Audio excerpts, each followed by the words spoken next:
আসসালামু আলাইকুম। Walton LED light presents ক্রিক টকে সকলকে আমন্ত্রণ। আমি কয়েকটা পয়েন্ট বলি। ঋষভ পান্টের পরিবর্তে লোকেশ রাহুলকে বেস্ট ইলেভেনে খেলানো, নাম্বার 1 পয়েন্ট। নাম্বার 2 পয়েন্ট হচ্ছে আকশার প্যাটেলকে 5-এ ব্যাটিং করানোর রিস্ক নেয়া। নাম্বার 3 হচ্ছে যশস্বী জয়সওয়ালের পরিবর্তে স্কোয়াডে বরুণ চক্রবর্তীকে নতুন করে ঢোকানো।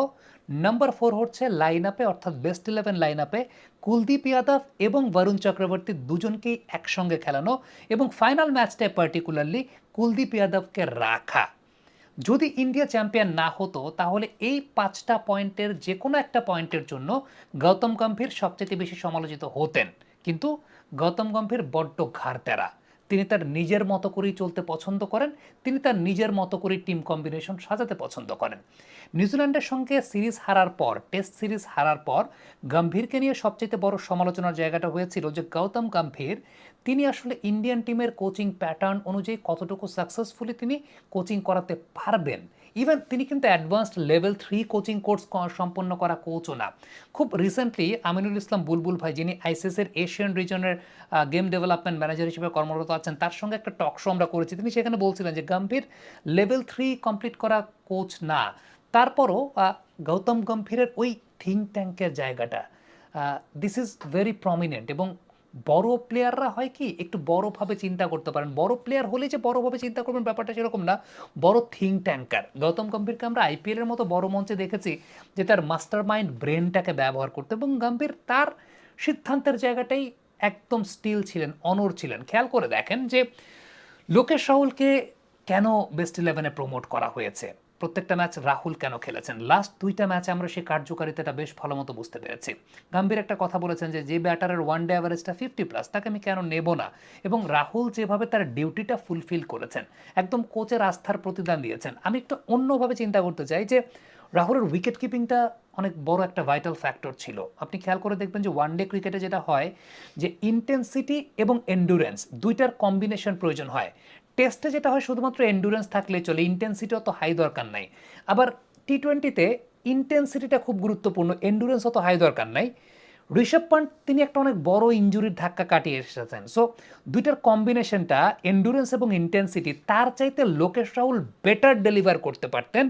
এই চিন্তার জায়গাটা অবশ্যই করেছেন গৌতম গম্ভীর। আপনি খেয়াল করে দেখবেন যে রাহুলের কিপিং বেসিকটা অনেক স্ট্রং। তিনি যখন বল দাঁড়াচ্ছেন, বিশেষ করে স্পিনার এগেনস্টে যখন কিপিং করছেন, ম্যাক্সিমাম টাইম স্পিনার এগেনস্ট উইকেটের সামনে থেকে উইকেট কিপিং ওয়াইজ তার হেড পজিশন যদি বলেন, বডি ব্যালেন্স বলেন, সবসময় দেখবেন স্ট্রেইট হেড পজিশন বা আইলাইন ফল করে যায় না ম্যাক্সিমাম ক্ষেত্রে।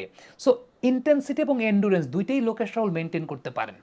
দ্বিতীয়ত বিষয়টা হচ্ছে আকশার প্যাটেলকে 5-এ ব্যাটিং করানো, এই রিস্কটা গৌতম গম্ভীর নিয়েছেন। এবং আমার জানেন একটা কথা সবসময় মনে হয়েছে যে যদি 2023 বিশ্বকাপের ফাইনাল ম্যাচটায় হার্দিক পান্ডিয়া আকশার প্যাটেল দুজনেই খেলতেন, ইন্ডিয়া ম্যাচটা হারতো না, ডেফিনেটলি ইন্ডিয়া ম্যাচটা হারতো না। আলোর পথে নতুন দিশা। আকশার প্যাটেল 5-এ ব্যাটিং করা প্রত্যেকটা ম্যাচে যখন আর্লি উইকেট পড়ে গেছে, আকশার নেমে সেটাকে রিবিল্ডিং প্রসিডিওরটা বেশ ভালো মতো মেনটেন করেছেন, কুইক রানস করেছেন। ফাইনাল ম্যাচটার কথা বলবো, আকশার উইকেটটা দিয়ে এসেছেন, একটা বাজে উইকেট দিয়ে এসেছেন, কিন্তু তার আগে আকশার তার স্বভাব বিরুদ্ধ ব্যাটিংটাও করেছেন। অর্থাৎ শুধু যে শট খেলে তিনি সেট হতে পারেন বিষয়টা সেরকম না, তিনি স্ট্রাইক রোটেশনটাও করেছেন, হোল্ডিং রোলটাও তিনি প্লে করেছেন। So it was very good যে আলটিমেটলি তিনি সেই কাজটা করতে পেরেছেন, কোচের আস্থার প্রতিদান দিতে পেরেছেন। ফেল করলে পরে গৌতম গম্ভীরের মুন্ডুপাত করা হতো। বরুণ চক্রবর্তীকে নিয়ে যাওয়া, দেখেন বরুণ চক্রবর্তী এই চ্যাম্পিয়ন্স ট্রফির আগে তার ওয়ান ডে ক্যারিয়ারটা কতটুকু ছিল, কয় ম্যাচের ছিল, সেই বরুণ চক্রবর্তীকে নিয়ে যাওয়া এবং স্কোয়াডে আরেকজন স্পেশালাইজড বোলিং অপশনটা ক্রিয়েট করা। দেখেন দুবাইয়ের sticky condition, this is very vital thing. তার চাইতেও আমার কাছে ব্যক্তিগতভাবে মনে হয় সেটা হচ্ছে জসপ্রীত বুমরার মতো ম্যাচ উইনার না থাকাটা, যেটা হয়তো বা একটু ফ্ল্যাটার কন্ডিশন হলেও গৌতম গম্ভীর বোলিং অপশনটাকেই বাড়াতে চাইতেন, এবং বোলিং অপশনের স্ট্রেংথ অনুযায়ী ইন্ডিয়ার এই মুহূর্তে যারা আছেন তাদের মধ্যে বেস্ট শেপ অনুযায়ী গম্ভীর চিন্তা করেছেন যে স্পিনের দিক থেকে যদি বেস্ট পসিবল আউটপুট পেতে হয়, we have to keep Varun Chakravarthy in. Even if the tournament was in Pakistan, আমার কাছে মনে হয় এরকম ফ্ল্যাটার কন্ডিশনও Varun Chakravarthy would have been the perfect choice, যেটা গৌতম গম্ভীর রেখেছেন।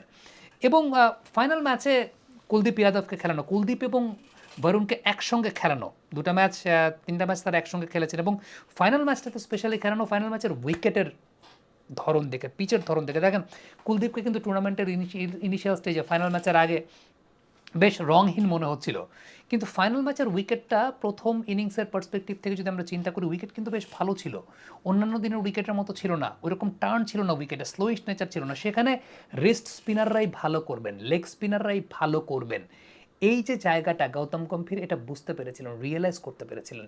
সো ওভারঅল আমার কাছে মনে হয় যে ইন্ডিয়া সাকসেস পেয়েছে। এই সাকসেসটা যদি ইন্ডিয়া না পেত, এই 5টা পয়েন্টের যে কোনো একটা পয়েন্টের জন্য আলটিমেটলি গৌতম গম্ভীরকে মুন্ডুপাত করত সমর্থকরা, but Gautam Gambhir doesn't care anything. So এই ডাজেন্ট কেয়ার অ্যাটিটিউডটাই আমার কাছে মনে হয় যে গৌতম গম্ভীরকে অনেক বেশি মাত্রায় প্রমিনেন্ট করেছে, এবং ওই যে আমার যেটা মন চায় আমি সেটা করব, এবং রেজাল্টও তিনি পাইয়ে দিয়েছেন। গৌতম গম্ভীরের এই মাস্টার মাইন্ড ট্যাকটিশিয়ান অ্যাটিটিউড সম্পর্কে আপনার মন্তব্য, মতামত জানতে চাই, লিখে পাঠাবেন।